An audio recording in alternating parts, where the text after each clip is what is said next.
తాను పార్టీకి నష్టం చేకూర్చే పని చేయనని కాంగ్రెస్ సీనియర్ నాయకుడు షబ్బీర్ అలీ అన్నారు. ఇటీవల సోషల్ మీడియాలో వైరల్ అవుతున్న ఆడియో క్లిప్ పై ఆయన స్పందించారు. ఈ వ్యవహారానికి సంబంధించి పార్టీ క్రమశిక్షణ కమిటీ పంపిన లేఖకు వివరణ ఇచ్చారు. ఆ ఆడియోలో వినిపిస్తున్న వాయిస్ తనది కాదని, పూర్తిగా నకిలీదని స్పష్టం చేశారు. ఎవరో కావాలనే సృష్టించిన కల్పితమైన అంశమని ఆయన స్పష్టం చేశారు. తన ప్రతిష్టను దెబ్బతీసేందుకు కొందరు కుట్ర చేస్తున్నారని స్పష్టం చేశారు.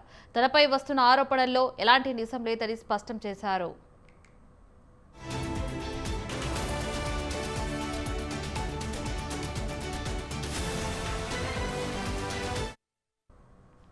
టీపీసీసీ చీఫ్ మహేష్ కుమార్ గౌడ్తో తనకు 4 దశాబ్దాలుగా సాన్నిహిత్యం ఉందని, ఆయన సోదరుడిలా భావిస్తానని షబ్బీర్ అలీ పేర్కొన్నారు. ఆయనపై తాను ఎప్పుడూ తప్పుగా మాట్లాడలేదని, ఇద్దరి మధ్య దూరం పెంచే ప్రయత్నాలు జరుగుతున్నాయని ఆరోపించారు.